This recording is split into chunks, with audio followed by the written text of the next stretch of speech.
All right, welcome in, guys. Farzine Vasugian here with you on the Chief Zone podcast. It is not a three-peat edition. It is not. We are here recapping a very disappointing Super Bowl showing from the Kansas City Chiefs. The Chiefs get destroyed in this one, 40-22, when the points put up by Kansas City not even really close of a representation of what this game was, because Kansas City did not get a point on the scoreboard until very late in the third quarter. The game was really out of reach at halftime. The Chiefs just had absolutely no answer for anything Philadelphia was doing. Offense, defense. Offensively, I mean, Philly wasn't necessarily doing anything great in the first half. The Chiefs defense, I thought, did some really good things in the first half. But it just got way out of reach. The turnovers, the lack of protection, that played a massive role in Kansas City, letting this game get out of hand very quickly here. A lot of reactions. I know a lot of you guys have thoughts. I want to hear from you guys. This is gonna be an interesting night. So definitely want to hear from all of you guys. I know a lot of negative reactions, and I'm sure a lot of people out there really happy. Props to the Philadelphia Eagles. They did a lot of things tonight that nobody expected. As far as positives, I'll just get those out of the way real quickly. I thought the Chiefs' run defense, you could not have asked for anything better. Saquon Barkley ran 25 times in this game. You tell me he's running 25 times before the game, I would have said, man, sounds like he's doing a good job if they're giving him the ball that many times. He only had 57 yards. He averaged 2.3 yards per carry, and I believe that's the fewest he's had all season. Not even close.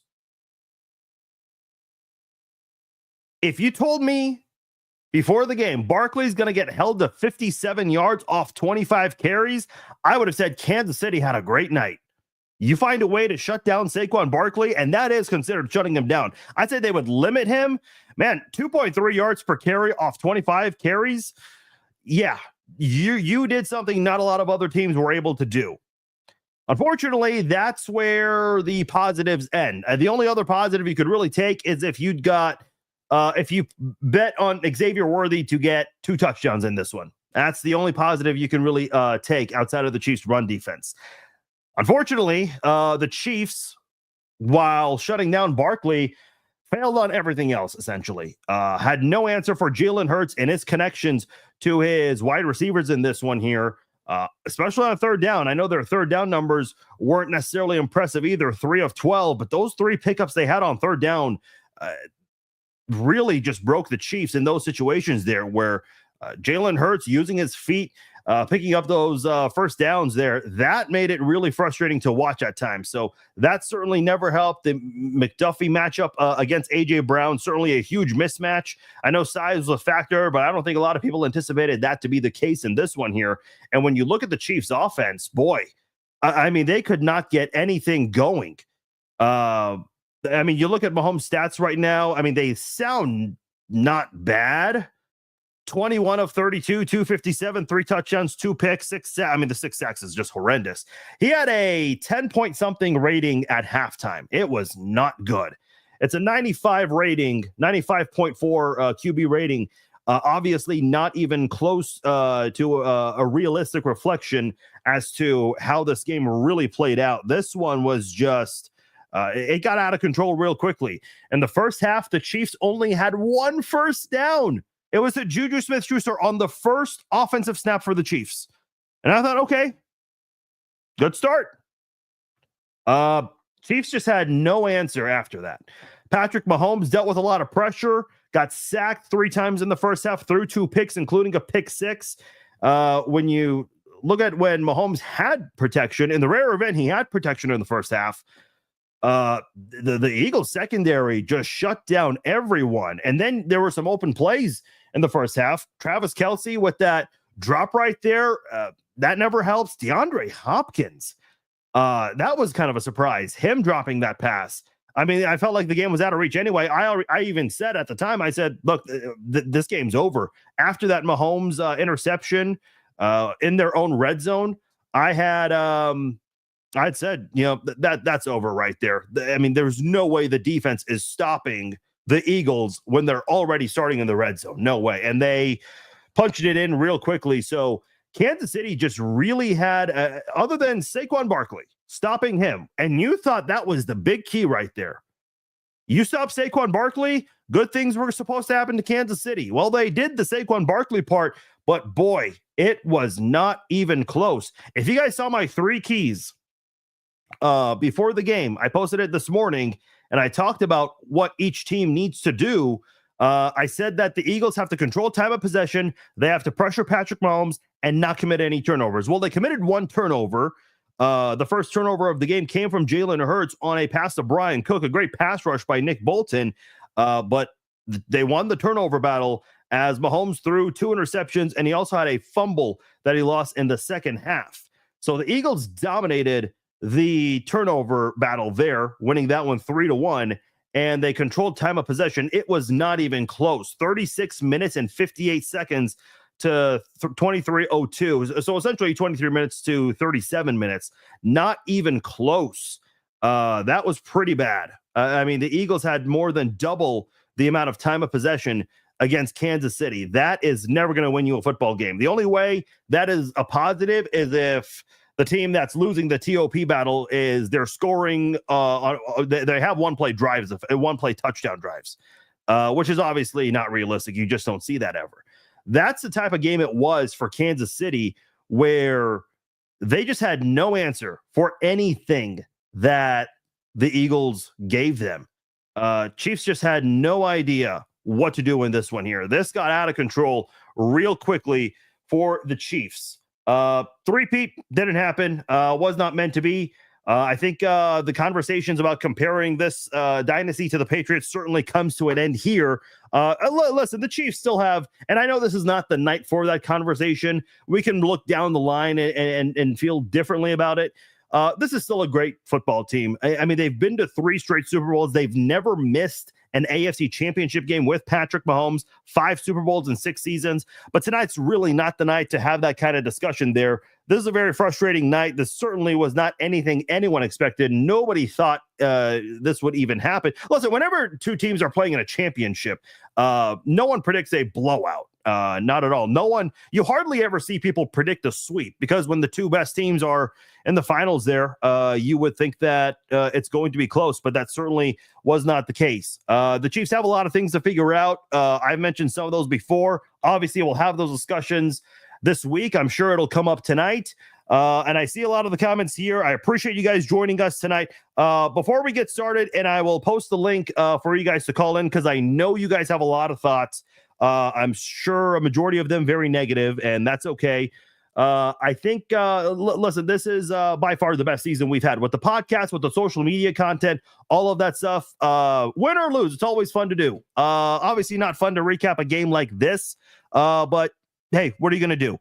You can't win them all at the end of the day. So it is what it is. That's just the way things go. But you guys were absolutely awesome. Thank you guys so much for making this podcast part of your day, whether you're just laying on the couch or in bed listening on your phone, computer, however it is you guys take it. I know some of you guys watch on your smart TVs through YouTube and whatnot. I appreciate all of you guys who've tuned into the podcast throughout the season, whether you're at home, grocery shopping, the gym, out and about in the car. Means a lot. So thank you guys so much. Obviously, this is the final game of the year, but we'll still be doing a lot of content, still be doing podcasts.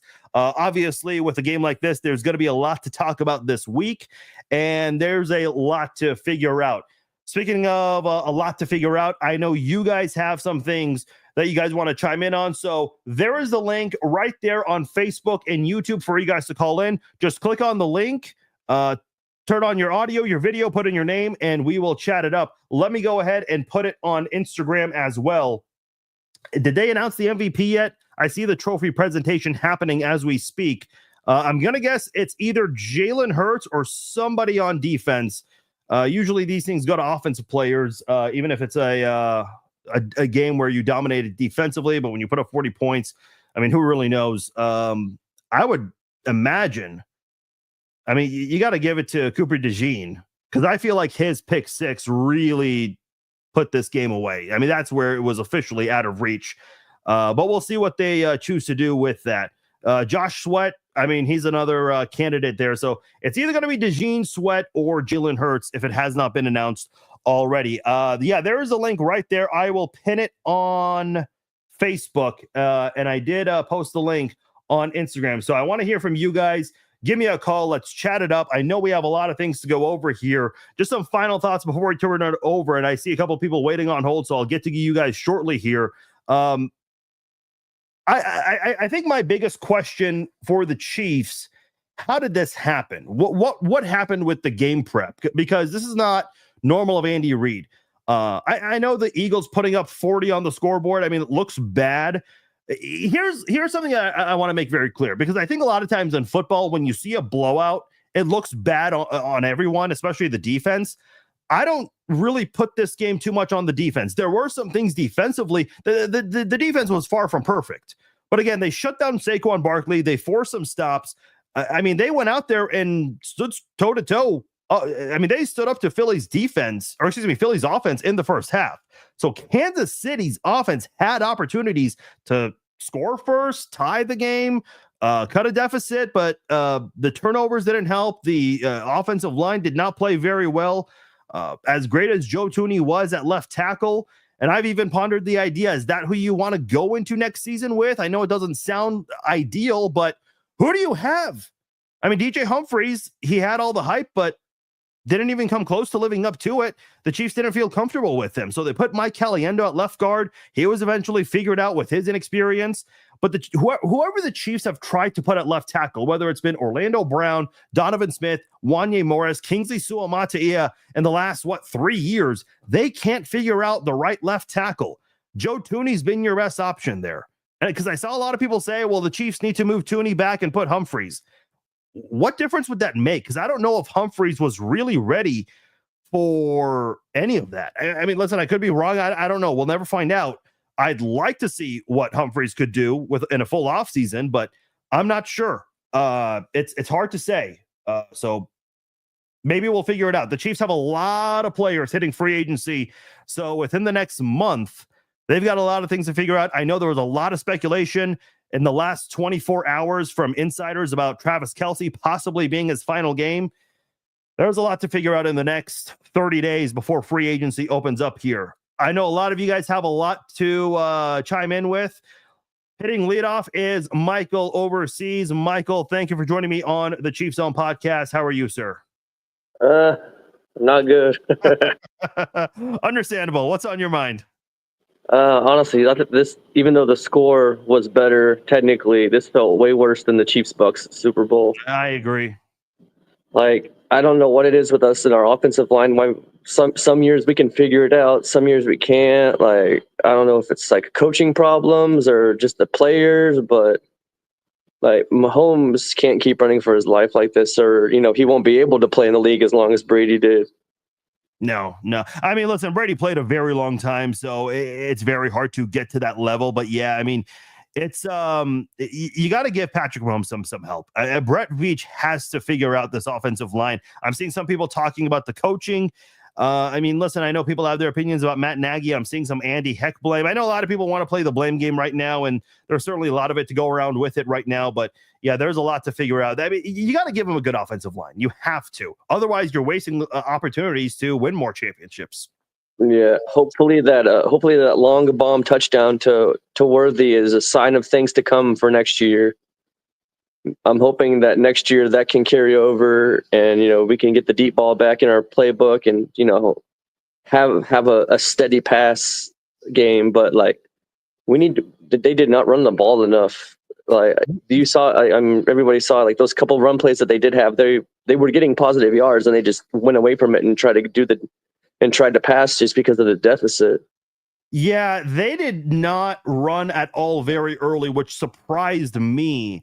When you just look at the running stats alone, they only ran the ball 11 times. And I was just kind of confused by that. That was really weird. I don't know why that was the case, but yeah, they abandoned the running game. And the Eagles, they still gave it to Saquon 25 times and he had a bad game. That was weird to me.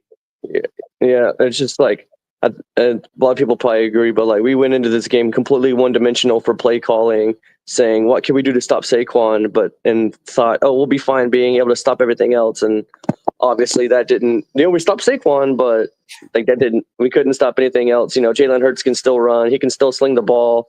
Say what you will about his talent, but he's a great passer. He's a great leader for that Eagles team, and he got the ball where he needed to for their touchdowns.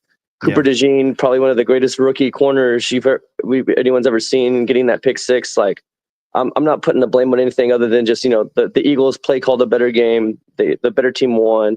We'll be back next year, at least in the postseason for sure. It might be a little bit tougher in the AFC West because everyone minus the Raiders are playing better. Yeah. So, but I'm gonna go ahead and sign off. I gotta hopefully take a nap before work. So, all right. I'll see you next year. All right, Michael, I appreciate you and all the times you've called despite being overseas. Thank you for what you do for our great country, and take care of yourself, you and all of your fellow colleagues there overseas. Thank you so much, and I appreciate what you do once again for our great country. Let's keep things going here. I know a lot of people wanted to chime in here. We got a lot of people on hold, so let's go to Chris. Chris, welcome into the Chiefs Zone podcast. What's on your mind tonight? Not too much, my friend. Just this one hurts a lot. This one hurts a lot. I really had my hopes on seeing history made tonight, but overall, it was still a hell of a season. I'm proud. I'm proud of my guys. I'm proud of my team, and I still will live by the motto: win or lose, ride or die. I'm a Chiefs fan till the day I die. I'm with you, man. I mean, yeah, I agree. It was a good season. I know a lot of people can't really get that feeling out now. And like I said earlier, down the line, we'll be able to look back. The standard was getting the three-peat, and unfortunately, they weren't able to do that. The Eagles certainly put a stop to that. Yeah, and I tip my hat off to Jalen Hurts. He played an amazing game. I mean, unfortunately, when it came down to it, the Eagles were just better prepared. They made all the right calls. We just didn't have that magic tonight. But I truly believe that this isn't the end of the ride, and we'll be back. I feel we'll be back stronger next year. I really do. I hear you. They've got a lot to figure out for sure with the free agents. I mean, there's going to be a lot of turnover this offseason, I feel like, and they've got some contracts to figure out as well, specifically the Jawan Taylor one. So hopefully they'll be able to keep some guys and bring in some people that can help prevent things like what we saw tonight. Chris, is there anything else you wanted to comment with before we let you go? Not really. I just want to give a shout out to my fellow Chiefs fans. Thanks for supporting the team through a great season, and look forward to next season. All right, Chris, I appreciate you. Thank you for calling in, and I know you've called frequently throughout the season, so I definitely appreciate it. Let's go to Bob. Bob is calling in. What's up, Bob? Well, Fars, the three-peat is history. Yes. We didn't get that. No. I was very disappointed, but I tell you, man, I don't know how we won the AFC West, the West, or the AFC Championship with this fucking line play that we had. They had all fucking year to address this line play, and they thought they was going to win a Super Bowl and a three-peat on a fucked up line like we had. It was terrible, man. Yeah. I mean, it was terrible. We got that lesson several years ago in Tampa. Mm-hmm. And we still didn't fix it. Now, was there some great things that came out of this game? That defense played their ass off, man. I do agree for the most part. Long, man. Yeah. They was on the field too long. Watson, I'm not too sure about him because, he maybe came off that injury too soon or whatever. He got torched a couple of times. Yeah. McDuffie, he got schooled a couple of times. I mean, this Eagles team was out for blood, man. They flat brought it to us. That defense of theirs is nasty. I mean, that front seven, man, what can you say? Patty's lucky he's walking tonight, man. And you know what? What thrives me about being a Chiefs fan is I remember them 50 years of pain and suffering that I went through to get to this point with this team. Yeah. And it keeps me having faith, man, that, with us making some tough decisions in the off season, that we'll get back to glory, man.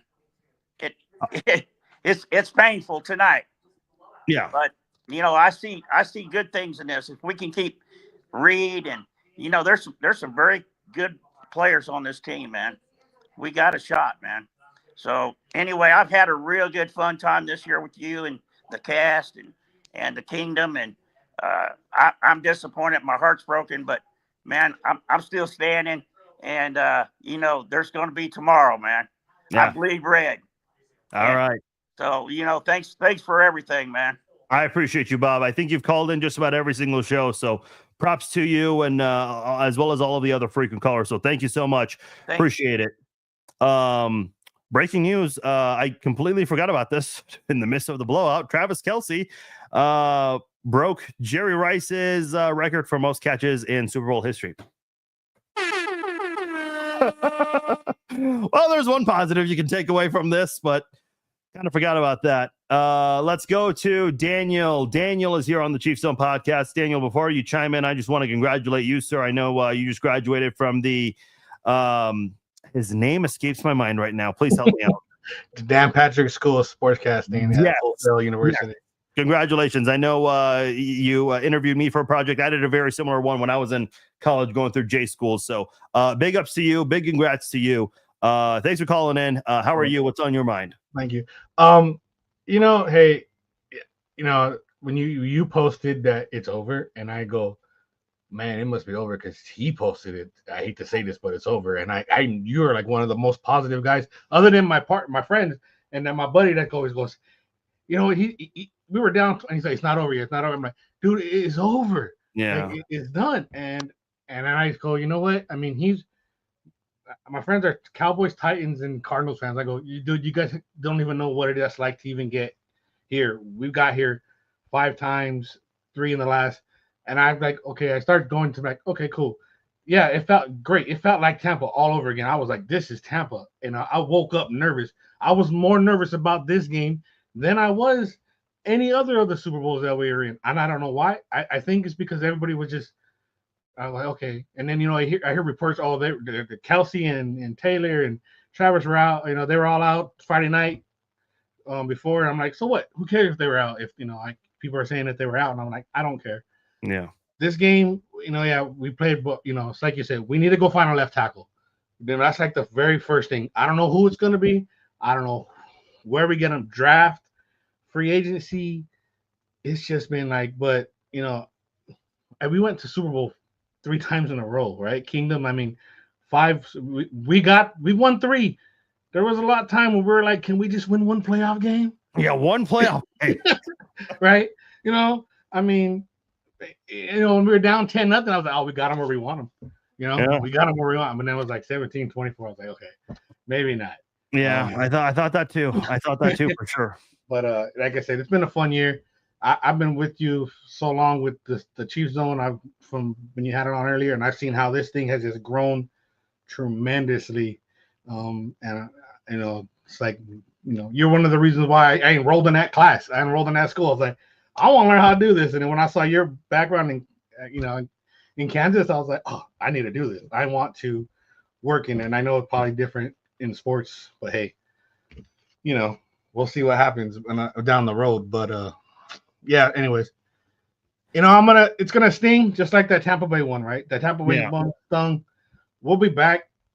I mean, that guy that was calling the game lost 3. Yeah, that's true. So don't matter. And I never was really picturing the whole Patriot dynasty and the Chief dynasty. I want to make my own.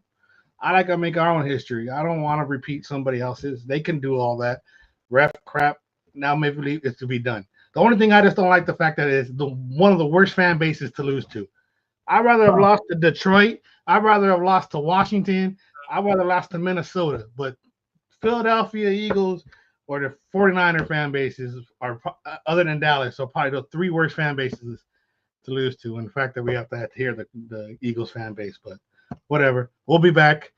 AFC Championship Invitational will still come through Kansas City next year, and we'll be right back.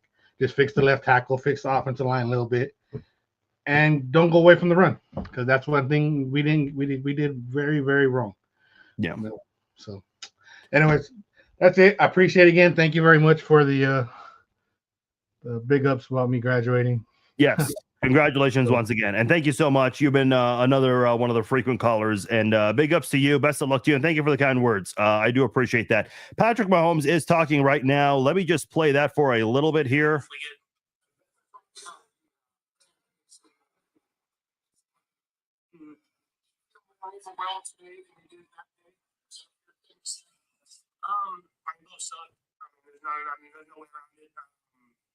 Anytime you lose a Super Bowl, it's the worst in the world. They'll stick with you the rest of your career. I mean, these will be the two losses that will motivate me to be even better for the rest of my career, because you only get so few of these, and you have to capitalize on these, and they hurt probably more than the wins feel good. That's what three-peat country, the chest of the three-peat.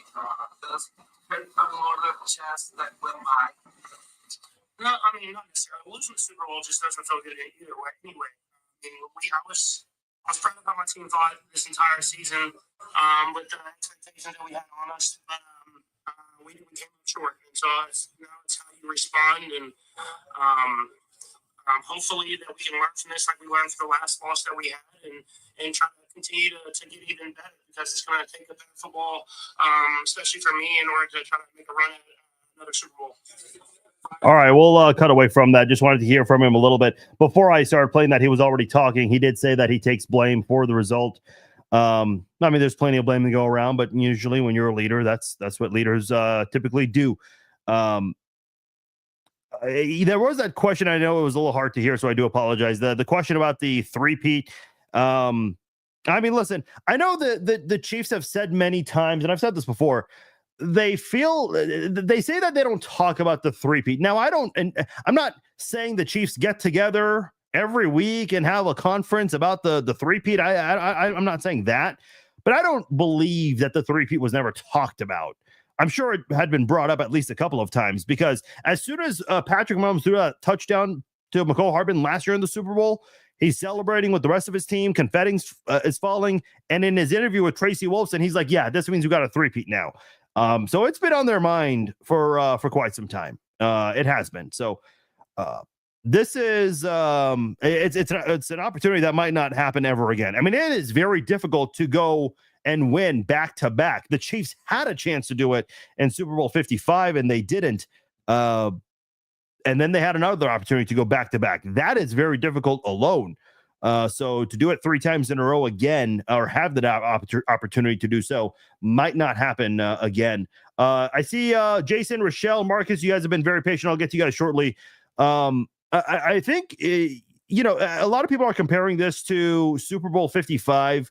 The Chiefs were favored in that going into that game. I mean, even with the injuries, at the offensive line, nobody anticipated that to happen. People just thought, hey, Mahomes is a freak. He's going to do crazy things. Well, we're learning that he's human just like any other quarterback. Daniel mentioned that Brady lost 3 times, although none of them were in a blowout. Peyton Manning got destroyed in one of the Super Bowls. I mean, the only legend who's never lost a championship would be Michael Jordan. Kobe's lost a couple. LeBron, he's lost plenty. Those are guys who are in the GOAT conversations in their sport. So you win some, you lose some. And tonight was not Kansas City's night. They lost their second Super Bowl with this core group of guys here. So like I said, they've got some things to figure out here. Jason, you've been waiting very patiently. I appreciate your patience. You are on the Chiefs Zone podcast. How are you? Hey, brother. Man, it was hard to watch. It was really hard to watch, man, after the first half. After seeing Pat get sacked so many times and stuff, it was just horrible to see that. Yeah. Hey, it was a learning year, and we still made it to the Super Bowl. We got Xavier for another couple of years. We still got a chance. We'll go back. Pat's got at least 2. He's got about 2 more left in him. 2 more? What do you mean? 2 more championships, possibly? Oh yeah, 2 more rings. He's got at least 2 more rings left in him. He's gonna make it back. We just couldn't stop them. They was just all over him. Our offensive line couldn't hold up, man. We got to get a left tackle. 100%. I mean, I think you speak for everyone when you say that. They got to figure out that left tackles. And listen, it hasn't been for a lack of effort. I mentioned the names earlier. They've tried to get so many different guys, and they can't figure Tooney it out. did awesome, brother. Tooney did awesome. He did the best he could. Yeah. I mean, he's been your best left tackle since Eric Fisher, which is not, I mean, it's nice, but it's not ideal. Should have got Donovan Smith back when he went free agency. You thought so? Oh yeah, we should have at least took him back, man. He was better than Wanye, way better. I do agree he was better than Wanye. I mean, overall body of work, he wasn't great last season. He was right behind Orlando Brown when it came to pressures allowed. The reason he wasn't one of the league leaders is because he got injured and missed a few games. But that was just I don't know. I don't know what the solution is. Maybe can you find one in free agency? Do you draft somebody? Do you move up in the draft? I don't know. But I agree. Yeah, we tried draft. We drafted Kingsley Sumata, and he didn't do much. No. So hopefully we can do something. Maybe trade around, or Humphreys maybe gets healthy and something. All right, Jason. Any other thoughts you wanted to chime in with? Hey, brother, I'm Chiefs for life, no matter what. I'm still proud of us. Pat did just the same as Pat always does. All right, he played his ass off. I appreciate it, Jason. Thank you for calling in, and you have a great night. Thanks. You too, brother. Appreciate it. Let's keep things moving along here. Rochelle, you're on the Chiefs Zone podcast. How are you, Rochelle? Hey, I'm doing good. I hate they lost. I'm not sad. They've been to 5 Super Bowls in 6 years. That's pretty good. Patrick needs help, and I'm just wondering why they didn't run Pacheco and Hunt more, since he was getting sacked, so often. But there's 2 bright spots in this, I think. Kelsey, breaking Jerry Rice's record, and the Chiefs did score something. At one point, I was get a field goal or something, just get on the board, So I'm glad to see that they did get on the board and stop the bleeding, and So I just thank you for having us, having a place for us to come and talk, about our team, and, to the other Chiefs fans out there who are faithful. I guess we're looking forward to the NFL draft and training camp and next season. I hope they got rest up. They can't win them all, they just can't win them all. And I think what would have made this one special is the 3-peat, but we just couldn't get it done, and that's hard. I mean, what we've done so far is hard. Yeah. So the 3-peat, will have to come another time after we win 2 more. Yeah, but if they do, it's very difficult to do. But I suppose, if there's a team that could do it, I mean, listen, Kansas City's been to this point many times. They've always reached the AFC title game, so can't really rule that out. But it is going to be very difficult to do once again to have a second opportunity. Well, now they can stop saying that the refs was helping the Chiefs as well. Thought it was rigged. So yeah, it was kind of hard to watch, but I just got to the point where I couldn't stop watching, because it was kind of bad. But I was like, just get on the board, just get on the board. And they did get on the board, and I'm still a Kansas City Chiefs fan. I'm still gonna try to go to the training camps, because I usually go at least 2 or 3 times. So that's it. I guess, we'll be getting back together, maybe doing the draft or something. I don't know. Yeah. We'll see. I mean, I don't know if there's a lot of interest in people calling in off-season shows. I tried doing that like during the week. There wasn't a lot of interest in that, but we'll see. We'll see with the growth of the podcast. We'll see what we do in the future. Yeah, because we need to know what we're getting in the draft. Because Patrick needs some help. He does need some help. I felt bad for him, and the Eagles, they were just determined, and they did a good job. I just hope we can do something to match up with them next year. Because if they keep this same team, It's going to be the same thing next year. Yeah. Hey, the Chiefs won once, they won once, so yeah, let's do it a third time. Get the trilogy. Yeah. So you all have a good week and a good night, and thanks for having this podcast. Hey, thank you, Rochelle, and you've called in several times as well, so I appreciate you. Thank you so much for listening, supporting, and calling in. Definitely appreciate you. Marcus has been very patient tonight. Marcus, you're on the Chiefs Zone podcast. Thanks for calling in. Hey, how's it going? Good, man. Talk to me. What's on your mind? Oh, just want to start off by saying I appreciate your podcast. You know, the whole season, kind of just been tuning in, watching, just kind of taking in what everybody's saying. Hold on. I reckon I noticed the accent. Where are you calling from? Well, so I'm actually I stay in North Dakota, but I'm from South Okay. Dakota. Okay, I thought you might have been international. I mean, people. Oh, no. If you're anyone who's international calling in, and we get a few of those, I always appreciate it because it's late at night or whatever. I mean, early in the morning. So, but anyway, go ahead, please.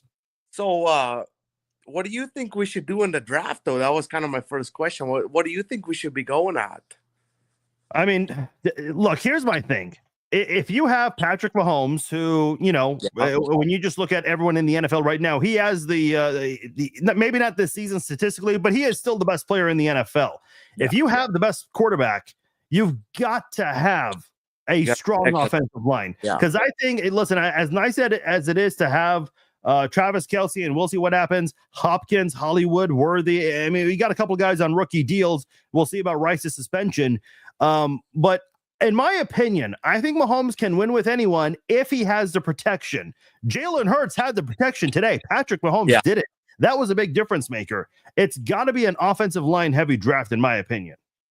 Yeah, I feel like round one is definitely got to go to either a left guard or a left tackle, easy. But overall, I feel like, you know, I felt bad. Kind of what Tracy said. I felt bad for Mahomes. He did what he could. Overall, the team did great. Kind of just did not expect this, though. It was pretty brutal. Yeah. I don't know. Do you have a name in mind for the draft? No, not if we're gonna go offensive line. No, I guess. Yeah, no, fair enough. I mean, this game just kind of ended, so none of us really have had a chance to look at that. I'm a casual college football follower, so I don't follow it very closely. So I would definitely need to look, but that is definitely a discussion we will have this week for sure. There's a lot to figure out, but I am a believer that if the Chiefs can find an offensive line, and they've got some things to figure out. Trey Smith obviously going to hit free agency. Jawan Taylor, you got to figure out his contract situation. There's a lot to figure out for sure. Do you think it's time to let go of Jawan Taylor though at right tackle? I mean, penalties they've got to move away from him, but that is way easier said than done with this contract. You gotta figure out how to restructure that. He has to agree to a restructured deal, and given how poorly he's playing, he's never going to get a contract like this ever again.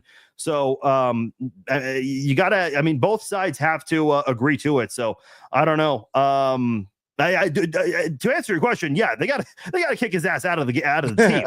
But that's easier said than done.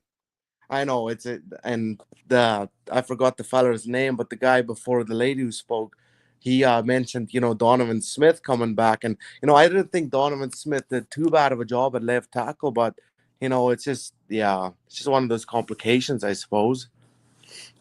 Yeah, I don't know. I mean, I saw his tweets. He mentioned, he was ready.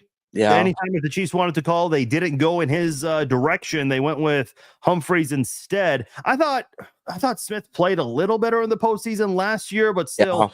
So some work needed to be done with him. Look, I said this earlier, and I'll say it again. The left tackle spot, it has not been for a lack of effort, but whoever they've tried to bring in, it just hasn't worked. I don't know if there's a curse with the left tackle spot in Kansas City, but they cannot figure it out.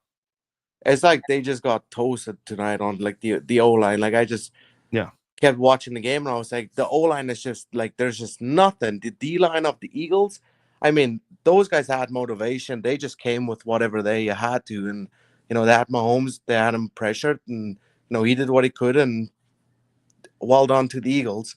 Hurts my heart to say that, but well done to the Eagles. You know, you gotta give props where props is due, I suppose.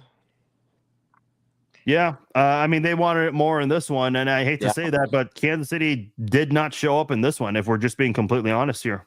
Well, that's 100% the truth. Yeah, like it was tough to watch. It's probably been the toughest game that I've watched. All right. Well, Marcus, did you have any other questions, comments you wanted to drop before you go? Nope. Just wanted to say appreciate your podcast, and I'll be back when the season kicks off again. All right. Well, thank you, Marcus. I appreciate it. Thanks for calling in. Yeah, there's a lot to figure out. I don't know. There's a lot to figure out for sure. If you're Brett Veach, you got a lot to figure out. Because I said this earlier with one of the callers. If you're going to have Patrick Mahomes, you have to, the next best player has to be your left tackle all the way through. It just has to be. Because if it isn't, what's the point of having Mahomes? I mean, I keep seeing Cincinnati fans talking about Joe Burrow and how great he is, which he is, but they don't have a good offensive line for him. You can have a great quarterback all you want, but if you're not giving him the protection he needs, you're wasting opportunities with that player.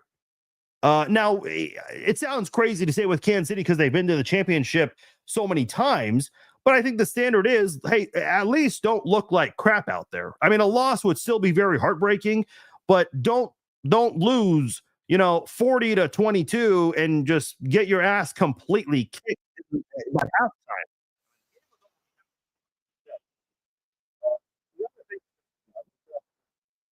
Listen, a lot of elite quarterbacks, they do well with a lot of different receivers. I'm not saying let's completely forget about guys like Hopkins and Hollywood. Hopkins, we'll see with his contract. It's a little weird. They have the option to bring him back. Hollywood signed a 1-year deal. He only played 5 games for Kansas City. They've got some things to figure out here. They do. So I don't know who they're going to bring back, what their price tag is going to be. I feel like with a guy like Hollywood Brown, who didn't do much this year because of his injury, would he be a guy who you could sign for a little cheaper? I don't know. There is a lot to figure out if you're Kansas City. But I feel like at the end of the day, if you have an offensive line, Patrick Mahomes can win with anyone. You give him the time he needs to throw. That's all you need. And Andy Reid, I know there's speculation every year. Does he step away? Is this it for Andy Reid? Well, for now. He's not going away. Clark Hunt did say that he's not going away, but at least not for next season. Andy Reid will figure out how to get guys open.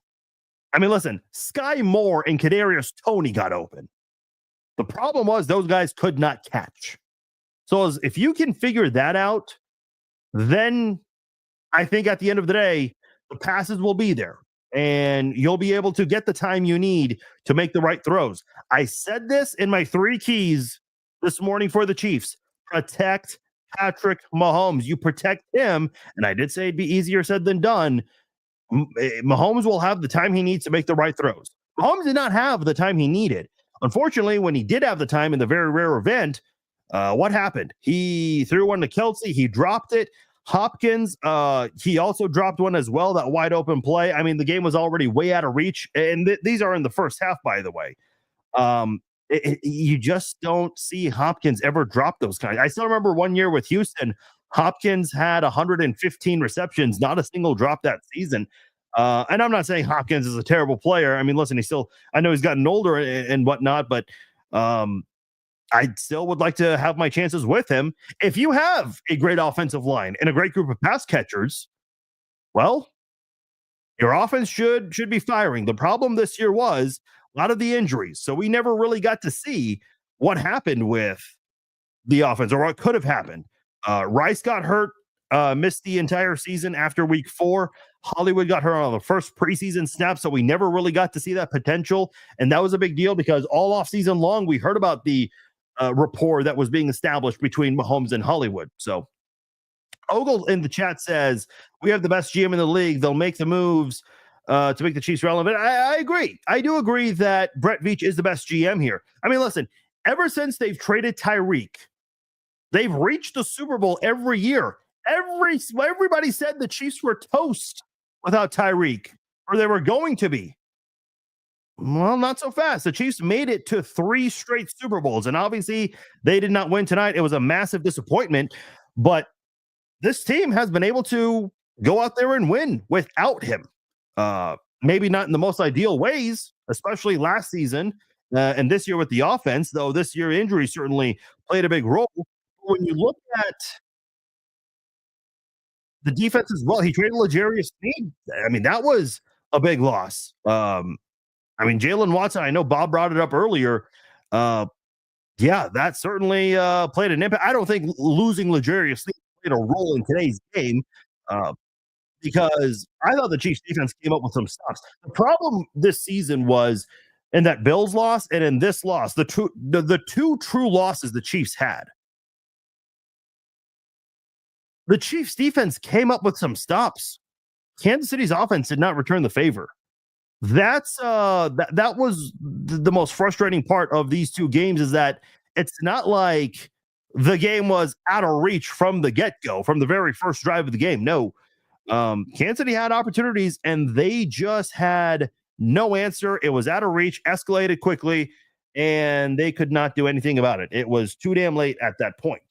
So to me, it's just, if this Chiefs team can figure it out with the offensive line, I think everything else will fall into play there. I mean, they've got a really good defense, and boy, I'm telling you now, I mean, you can't just go all in on one season. I know, and this is a completely different sport. When you look at a team like the Lakers and the NBA, they're obviously making a lot of big moves for some big name players, but they're giving up a lot of young guys just to try to win in the short term. Brett Veach does not do that. He's not trying to get rid of young guys with potential just to get veterans who could only be here 1 to 2 years. He's trying to win now and long term down the road in the future. That's been the goal. That's the way Brett Veach does things. Defensively, I mean, listen, you've got Chris Jones, you got Karlaftis. Now, Karlaftis and McDuffie, it's not going to be this offseason, though I suppose they're eligible for new deals, if I'm not mistaken. They've got some things to figure out with those two guys, because that is not going to be very easy to try to keep them. That 2022 draft class, which knows nothing but Super Bowl appearances at the very least, you're not going to be able to keep everyone. And there are a lot of things to figure out with that Chiefs defense. That's not going to be this offseason. My point in bringing that up is, whatever you do this offseason, you can't just spend all the money in the future on trying to make sure the offensive line is good for this year. You got to make sure you still have a defense in the future as well. And Kansas City's had a great defense, but they've got to figure out how to sustain that long term as well, and having a good offensive line at the same time. The Chiefs do have a couple of early picks, or one early pick rather in one of the rounds. It's the third round, the pick for L'Jarius Sneed. So they've got some things to work with. Listen, picking 31st, 32nd every year, I mean, provided you don't trade up, which obviously was different this year because the Chiefs traded up to get Worthy. It is hard because, you know, you see a lot of these great players go in the top 10, top 20, but that doesn't mean everything. I mean, the Chiefs found guys like Trey Smith, Creed Humphrey, Nick Bolton, Tyreek Hill, Chris Jones. These are all non-first round draft picks. Travis Kelce was a third round pick. So you can find great, talented guys outside of the first round. The Chiefs have done a great job of that with this group of scouts that they've had. And there's a reason why. I mean, you don't see a lot of the coordinators get poached, but you do see a lot of the people from the front office that go become general managers elsewhere. And there's a big reason for that. So we'll see what the Chiefs do with all of that in the future. Obviously, a lot to figure out. And again, it is with that offensive line. Very similar to the Super Bowl 55 narrative. Maybe not the exact same, because you still have some good pieces who are coming back. Guys like Creed Humphrey, guys like Joe Thuney, and we'll see what they do with Joe Thuney. Listen, I don't think this is ideal, but I think you have to put it on the table. Is Joe Thuney your left tackle in 2025? I don't know. I mean, it's not ideal, but who's better than Joe Thuney right now? Maybe DJ Humphries. Maybe. And I am not opposed to the idea of the Chiefs bringing him back and having him go through a full offseason with the Chiefs. Maybe that'll help. Obviously, this is a guy who was on the shelf for all of 2024. And when his agent put the word out that he's been cleared, Kansas City wasted no time trying to bring him in because they were desperate for a left tackle. You guys saw the amount of changes they did. They had Kingsley Suamataia and then Monye Morris, and then they put Joe Tooney there. I mean, they went through a carousel of left tackles this year, and Tooney did great. But that's just not, at the end of the day, that's not ideal, because that certainly had a big hole. I gave Mike Caliendo a lot of credit. I do felt like he took steps back in the postseason, though. I really do. Kansas City's third down offense was great all year long. One of the best in the NFL. And I feel like they took a really big step back on third down this season. Especially when you look today, what were the third down numbers? 3 of 11. I mean, Philly was 3 of 12. So they weren't bad. Now, in the second half, Philly wasn't trying as hard because the game was already way out of reach. So I don't know. I mean, the way it all just works out, this Chiefs team, when you play so well in certain areas, and then in the postseason, those numbers don't look the same, it's certainly a concern. Now, you could say the same about Saquon. I mean, Saquon had a great year, but he didn't show up in this one. And everyone thought that if you were to shut down Saquon Barkley, you've got a great chance to dominate this football game.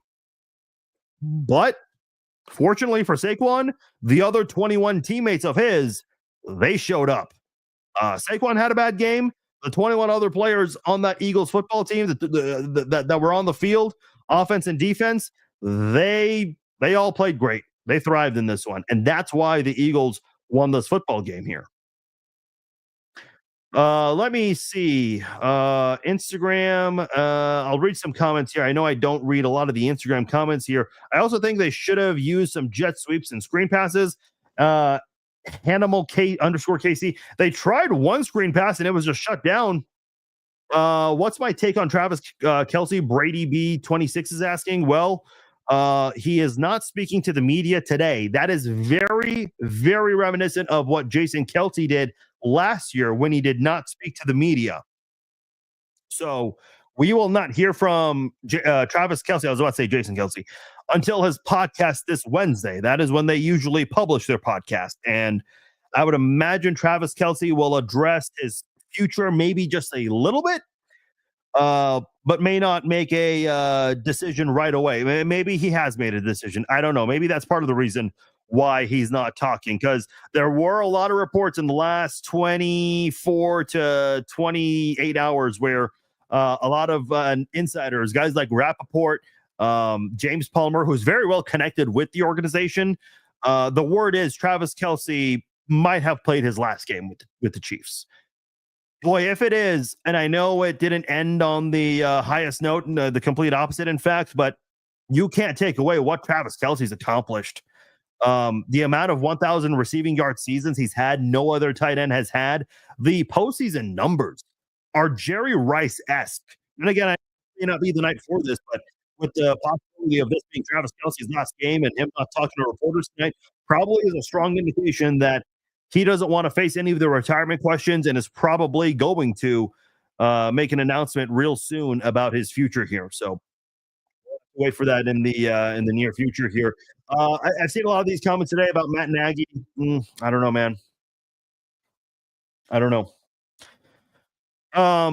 If you look at Eric Bieniemy and how the Chiefs offense performed with Mahomes,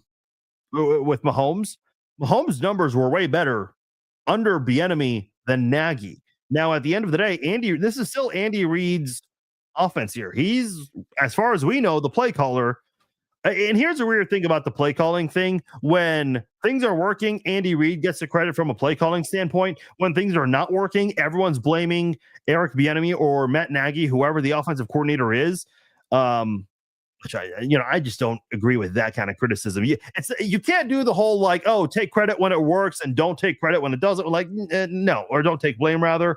You can't really go about it that way. I just don't agree with that. Jacob says, I personally thought Kingsley got pulled too early into the season and Wanya stayed there too long. I don't know, Jacob. I mean, I really did not see a difference in those two guys. I mean, like if we're doing Madden ratings, I suppose Wanye's Madden rating might be slightly above Kingsley's, but they were both still like in the 60s or 50s. Maybe that might even be generous. Jackson says we need a playmaker, a top wide receiver. I mean, look, you have Xavier Worthy. Noah Gray might be your new feature tight end. I don't know. Rice, he's going to go through a suspension. The way I see it, it's going to give him a little bit more time to recover. I mean, he's had plenty of time already, but just a little bit more time there. And then when he comes back after 4, 6, 8 games, whatever it'll be, oh boy. I think Rice will provide a nice little boost there. Oh boy, it sounds like DeAndre Hopkins is getting a little combative with the media. So this is a quote from Sam McDowell. Quote, there were a lot of touchy calls. Are you all going to report that? Are you all going to talk about the refs now? Ooh. Yeah, I don't think, I mean, listen, it's funny how, everyone had the NFL rigged narrative. Where is that narrative now? I mean, I've never understood it. It's just weird to me. People, it's always, rigged when my team's not winning or my preferred team's not winning. Not rigged when, the outcome I want to have happen, it happens. So, okay. All right, buddy. Listen, the Patriots dealt with that for 18 years. Even then, Patriots fans were still saying that the league was going against them, which I don't know, man. Again, I don't subscribe to that kind of thing. A lot of other people do. Not me. But yeah, it sounds like Hopkins may be getting a little combative with the media there. Justin Reed tweeted, today didn't go our way, but I'm proud of what we were able to accomplish this year and the last 3 years together. I love Kansas City. I pray this isn't the end, but if it is, I just want to say I love and appreciate every single one of you that welcomed me and supported me, my family here. You are in my heart forever. Yeah, for those not sure what he's referring to, it is the final year of Justin Reed's contract. And I said earlier, there's going to be a lot of turnover. There are a lot of guys that the Chiefs have to figure out with their offseason coming up. There's going to be a lot of turnover this year. It's not going to be easy keeping everyone. So it is going to be an interesting season for sure. Siam, hope I said your name correctly. Intriguing and exciting to see revamping the offensive line in the next version of Pat. Listen, when the Chiefs had that bad offensive line play in Super Bowl 55, what did the Chiefs do? Well, Brett Veach specifically, he revamped it. Now, it wasn't perfect, but did he not put together the best interior offensive line in all of football? Absolutely, he did. Offensive tackles could have certainly been better. I did like, and I know he's still on the team. I think he got cut towards the end of the season, but I liked Lucas Niang in 2021. He was a 2020 draft pick, but he opted out because of the pandemic. So he started in 2021 as a right tackle. I liked what I saw from Niang, but they let him go, and he was on the practice squad all year long. Nobody even wanted to claim him off waiver or off the practice squad. Nothing. The Chiefs cut him, and he became a free agent. When did he get cut exactly? He was released November the 26th. Yeah. I don't know. I mean, you have a lot of guys you work with in OTAs, training camp, the preseason, and the guys who you wanted to go with, Jawan Taylor and Kingsley Suamataia, didn't work. Jawan stayed at right tackle. You went through different left tackles, and you had to settle with converting your all-pro left guard, who a lot of people consider the best interior offensive lineman in all of football. And it was good, but still was not ideal. You think Justin Reed's a goner? Yeah. I mean, he was making a lot of money too. I think I saw. Let me check out over the cap because I do have it up in front of me right now. Justin Reed, what was he making? His cap number in 2022 was $4.5 million. 2023 was $12.7 million, and 2024 was $14.2 million. Yeah. I mean, listen, I know, and you can say this about a lot of defensive players, but Reed did not thrive statistically. And again, no one on the Chiefs defense like dominated statistically speaking. They just didn't. But they played well as a cohesive unit.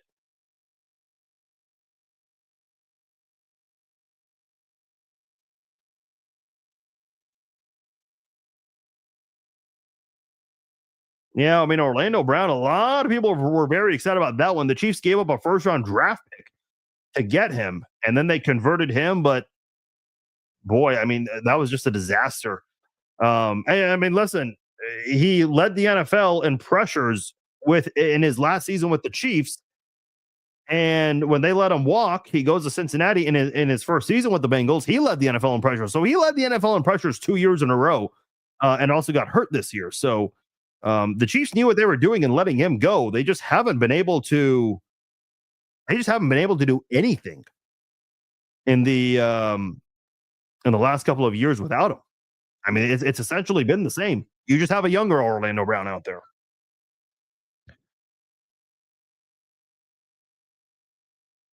Yeah, I'm not for all the ref blaming. Listen, I've said many times, bad calls happen to every team, every single game. Both teams deal with it. It's only talked about by the fan base of the losing team.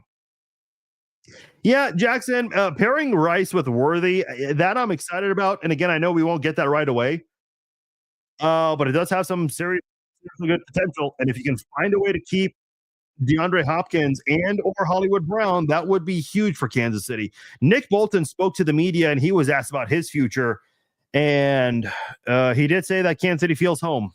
Now, if you're Nick Bolton, you still want to do what's best for you. He's definitely going to listen to what people are saying out there. I'm sure the Chiefs are going to try very hard to keep him. The Chiefs are also going to try very hard to keep Trey Smith. There have been rumors about him in Chicago already. I don't know. And like I said, there's a lot to figure out here. I don't think Trey Smith played his best, but I'd still rather this season. I'm talking. I still would rather have Trey Smith than be without him.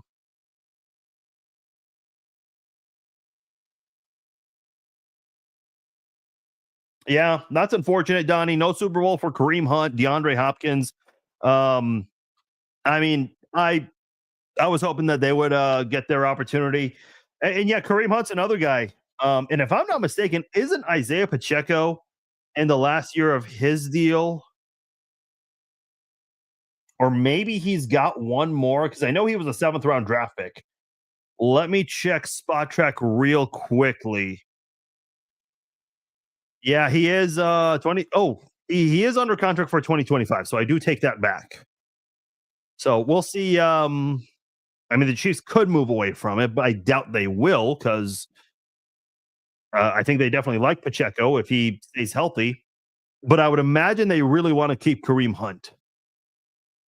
I think they liked what they had in that 1-2 duo. So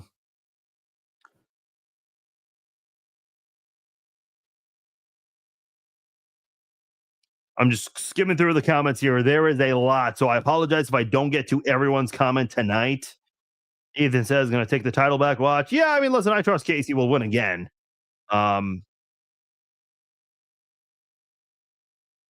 You don't think Kelsey's retiring like that? I mean, I don't know. I know there are all these rumors. Oh, Andy's going to retire and Kelsey's going to retire, and it's been going on for years. I feel like the Kelsey retirement one has some serious. And the reason I say that is because James Palmer put it out there. And I know James Palmer did say depending on the outcome. I think it's easy to say that Kelsey could have probably stepped away with a win. Maybe with this one, he wants to come back one last time, give it one last go. But I don't know, man. I still think, 35 years old. Here's the thing. People keep talking about how Kelsey's washed up. Who had more receptions and yards? Can you find me 5 or 6 tight ends that had more receptions and yards? Because Travis Kelsey was still one of the better tight ends this year. Was he playing like he was in the past? No, not at all. And he's acknowledged that in a couple of interviews he done. I know he had an interview with Stephen A. Smith on his podcast, and he said, he's not putting up the monster numbers he once did, but Kelsey, I mean, he's still one of the better tight ends out there, statistically speaking. So it's not like, he just vanished completely. I think a lot of people kind of kind of overreact to his numbers just because they're not what they used to be. We're not going to win every Super Bowl. No says for the next 10 years, Mahomes still generational losses happen. Yeah, you're right. And I said this after Super Bowl 55. I said that this would not be Patrick Mahomes' one and only Super Bowl loss. I mean, if he's going to play in as many Super Bowls as Tom Brady, then it's going to happen. He'll have a lot of Super Bowl losses. Patrick Mahomes was 3-2, or is 3-2 rather, in his first 5 Super Bowls. Guess who else was 3-2 in their first 5 Super Bowls? Tom Brady. Won his first 3 with the Patriots against the Eagles, the Panthers, and the Rams, not in that order. And then he lost the next 2 Super Bowls that he played in, both of them to the Giants. Berkeley says that game sucked. Yeah, it did. Who do you think we take in the first round? Left tackle, another defensive tackle. I think the Chiefs are content with Treshaun Wharton. And who's the other guy who has some local connections? I can't think of his name. Not Derek Nottie. Mike Pennell. Now, both, well, actually, Pennell, Nottie, and Wharton, they're all set to be free agents. So those are guys you've got to figure out. I mean, Pennell and Wharton coming back, very important. Treshaun Wharton's a very underrated defensive lineman. He does not get talked about often. When you hear an announcer talk about Treshaun Wharton in a game, well, and you heard it tonight from Brady and Burkhardt, and you've heard in other games as well, they have nothing but glowing reviews for Treshaun Wharton, and they feel like he's one of the more underrated and not maybe least talked about interior defensive linemen. And he does deserve some more praise. I'm not saying he's playing at a Chris Jones level, but he's done a lot of things for Kansas City, especially this season. I certainly hope he and Pennell have not played their last game with the Chiefs. Pennell is 34 years old. Wharton's 27, though. So we'll see what the Chiefs do with those 2 guys there. Another guy who might have played his last game could be James Winchester. He is a free agent, but he is 36 years old. When does he turn 37? I don't have that in front of me here. Yeah, he turns 36 in August. That'll obviously be when training camp is already underway. Does he continue playing? I don't know. I mean, I get as a long snapper, there's not a lot of wear and tear at that position, but still he's 37, so that might be something to look at. Yeah, keep hunting Pacheco. Pacheco's under contract for 1 more year. We'll see. We'll see about Hunt. Matthew says Chiefs should draft O-line the first 5 rounds next year. Hey, remember? I can't remember what year it was. I want to say 2018. The Chiefs had an all defensive draft. Now there was one defensive lineman they converted to the offensive line. I think it was the former Raiders GM son, McKenzie. I'm not anticipating a draft to be all offense or all defense. I mean, you got to mix it up here. But there should be some offensive linemen. Now, I will say this. The Chiefs drafted 3 offensive linemen last year. I like Hunter Norzad a lot, who the Chiefs got in day 3, I think in the 4th or the 5th round from Holy Cross. I'm a big fan of Hunter Norzad. I like what he did at Holy Cross, and I know he didn't play much this year. In that 38-0 blowout loss against the Broncos where all the backups played, obviously the Broncos played their starters because they had something to play for. They needed to win to make the playoffs. Hunter Norzad played very well against that dominant Broncos defensive line. He was the only bright spot, in my opinion, in that game. So I like what Hunter Norzad did for the Chiefs in that game. I'm not really opposed, and I would not be surprised if the Chiefs gave Hunter Norzad an opportunity to play at right guard or left guard. Again, depends what they want to do with Joe Thuney. Leave him at tackle or take him back to guard. Yeah, Kareem Hunt will be 30. Yeah, he will be, but do you want to play with him? Bob says 3 more years with Kelsey. I don't really know that. I don't know about that. How come Taylor Swift wasn't there? Oh, she was there. Everyone loved seeing her very puzzled look. Oh, Travis Kelce is speaking to the media.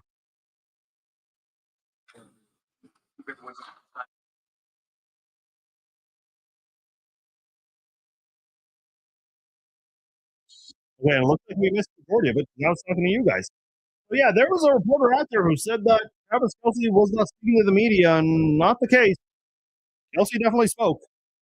So I do have to rescind some of my comments about speculation with Kelsey because I guess I mean I don't know. That was odd. Yeah, there are a lot of players talking right now. Obviously, I can't hear them because I'm talking to you guys. Um,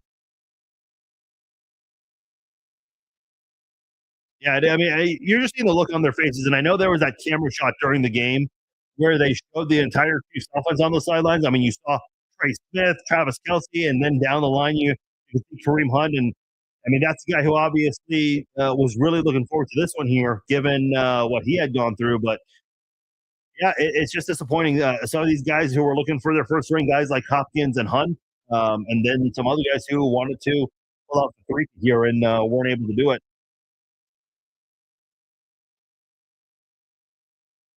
No, I mean, incarnate, that's one positive way of looking at it. You know, two of two against the 49ers, one of two against the Eagles.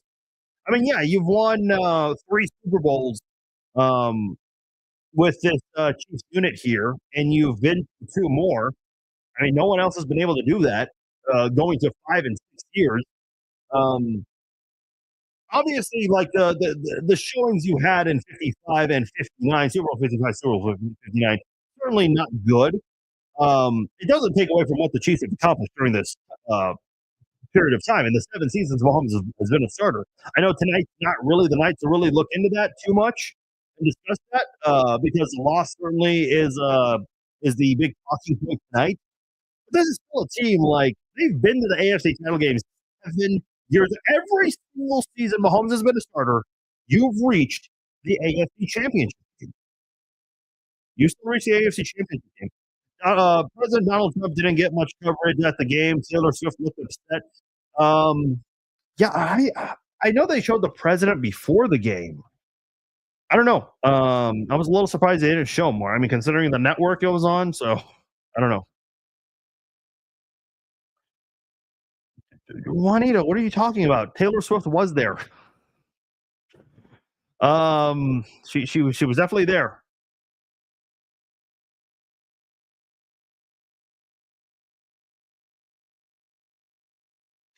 Yeah, I mean, Christine, yeah, the offensive line certainly didn't do any favors. And I think the toughest part, and you're right, like whenever the offensive line did step up, and it wasn't often, Holmes made a couple of really bad throws.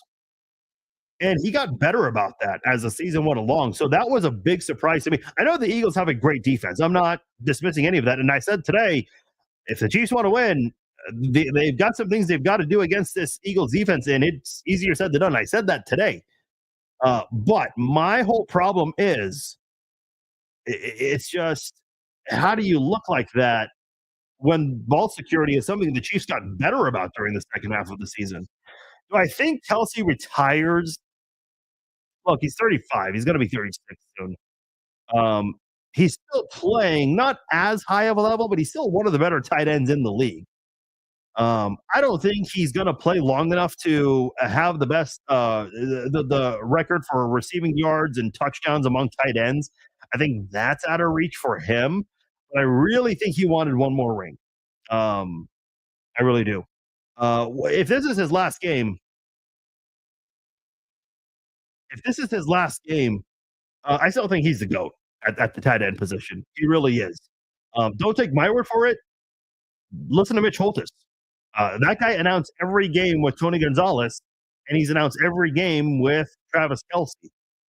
So at the end of the day, he's said before that Kelsey is the best tight end ever, and it's not even close in his opinion. And I do agree with that. Joey says, let's talk about the elephant in the room. We need better offense, period. QB1 needs more time. Well, we've definitely discussed all of that today. I wouldn't call it the elephant in the room. That is the topic. That is the main topic of the night.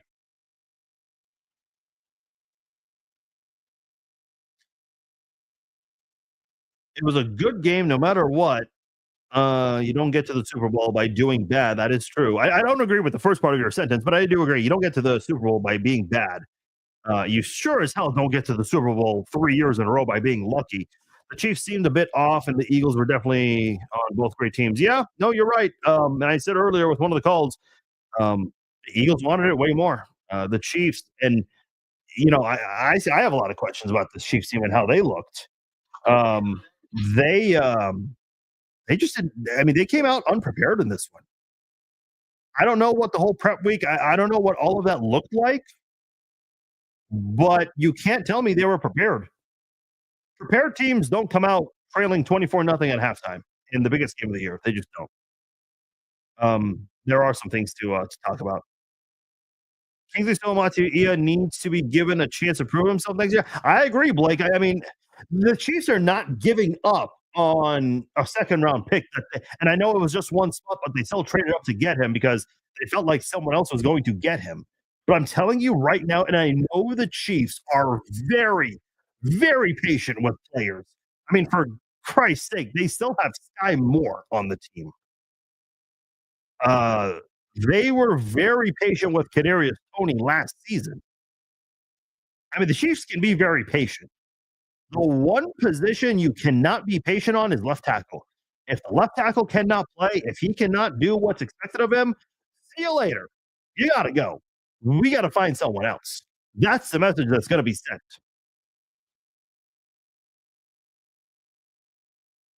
And again, I don't know what the issue is. Is it Andy Reid? Is it Matt Nagy? Is it Andy Heck?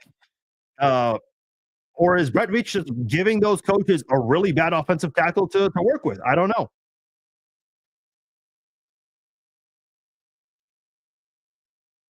Yeah, Dale, I do think Noah Gray is someone who's certainly earned an opportunity to get more targets this year. He had a very quiet postseason, to my surprise. And let me pull up Noah Gray's numbers because I thought Noah Gray was going to get far more involved this postseason. He had 3 catches for 13 yards against Houston, no targets against Buffalo, 1 catch off 1 target for 2 yards against the Eagles in the Super Bowl tonight.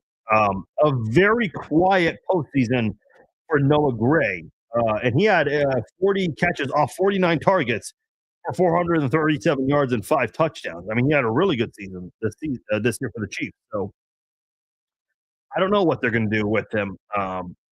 I mean, they signed him to a long-term deal, but I think with the way he played, I think they're going to use him a lot more. And I don't know if it was by design for him to play the way he did this year, getting far more involved as the number 2 tight end, but he certainly impressed a lot of people this year. So we'll see. Positive from this was the touchdowns were impressive. I suppose, but they were in garbage time. I mean, that's the hard part to really get behind. It's like, you know what? I said this on Twitter. It's like, wait a minute. Now Mahomes and Worthy figured out the deep passes during garbage time? Like, come on.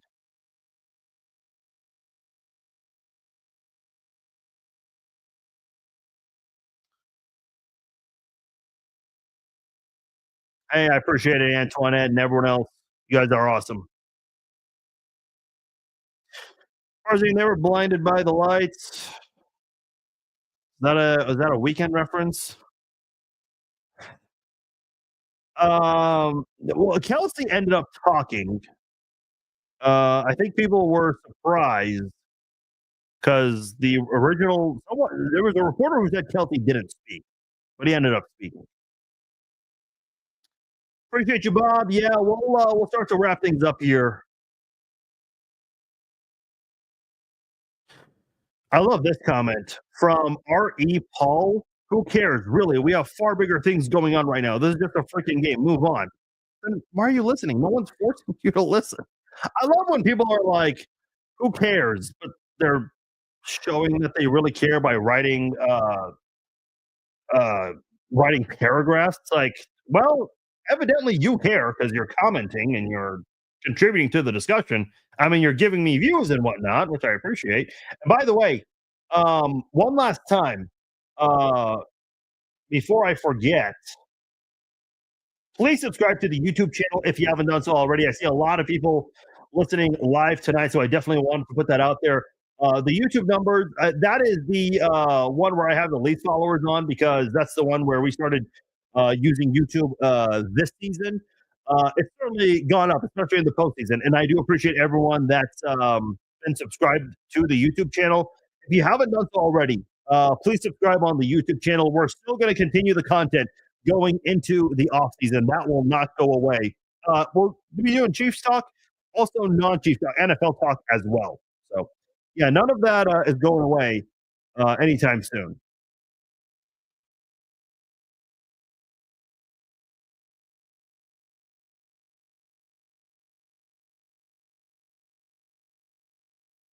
Yeah, Donnie, I think I can't remember who I heard this from. There was a sports broadcaster who mentioned that, or maybe it was a former player, and I can't remember who it was.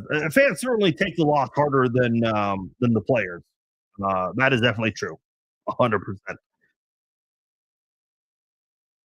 For a backup, no one needs to be fed. He really shows Kelsey like thought processing the plays. I mean, it's a long comment, Dale, but I think I get your point that it seems like you want. Yeah, Noah certainly should get more involved. I appreciate you, Susie. Thank you so much. You are listening in Australia. Wow, I appreciate it. And again, for those of you, I know there are a lot of you who are listening internationally. I mean, I'm excluding Canada and Mexico because we're kind of all in the same time zone. But for those of you, in Europe and Australia, wherever else you're listening, big thanks to you guys. That is dedication to not only watch the Chiefs, but also tune into the podcast afterwards. It could be very early in the day or middle of the night, wherever you guys are. So thank you guys so much. That really does mean a lot. Absolutely brutal. Keep the faith from the UK. We got Australia. We got the UK. Some people everywhere, man. I love it. Thank you guys.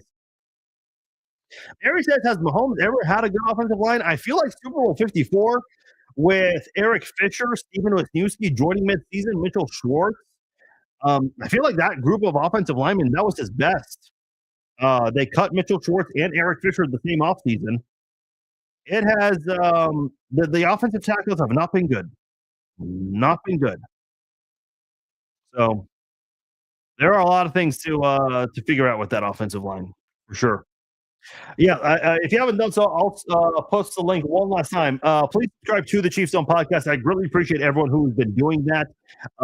Share the link if you know anyone that would love more Chiefs content on YouTube. That would be greatly appreciated. So please spread the word. I know you guys have been doing that. Anytime you guys like, comment, share, view the video, that always helps push the content out there with the algorithm. That's just kind of the way the algorithm works.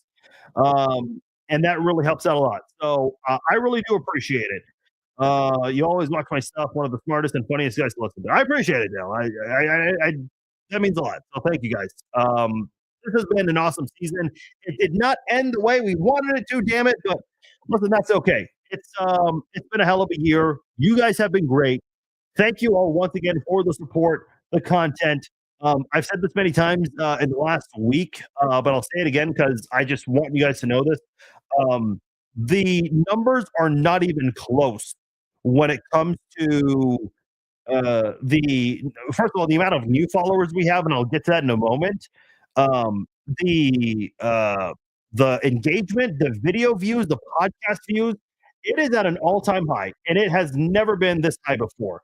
So I thank all of you guys, every single one of you, every single person that's following, and again, especially from those who are outside of the United States, you guys tuning in overnight, that means a lot. I know tonight was not a great night. It was shitty if we're being honest, but that's life sometimes, man.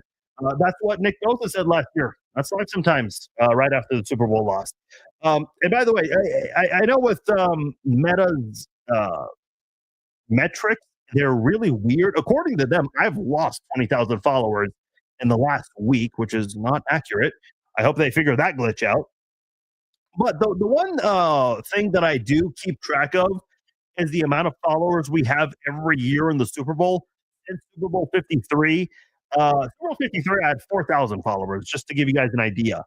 And that is the season where things don't really start to pick up. Obviously, it helps when the Chiefs are. I get this comment, oh, you only have followers because the Chiefs are doing well. Yeah, you're right.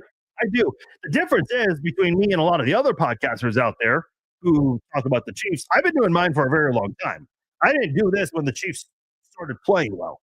So just putting that out there. But like I said, the numbers were not even close this year. We have 47,000 new followers since last year's Super Bowl. That's awesome. We had 86,000 followers right before Super Bowl 58. Before Super Bowl 59 tonight, 133,000. We've hit 8,000 new followers since the AFC Championship game. That is awesome. Thank you, guys. That really means a lot. And like I said, the video content is not going away. The podcast, all of that stuff, we're not going nowhere. We've got a lot of things to talk about.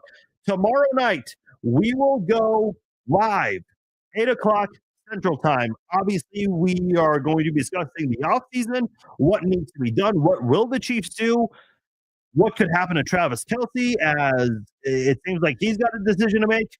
There are a lot of things to go over with the Chiefs. So we will do that tomorrow night, 8 o'clock.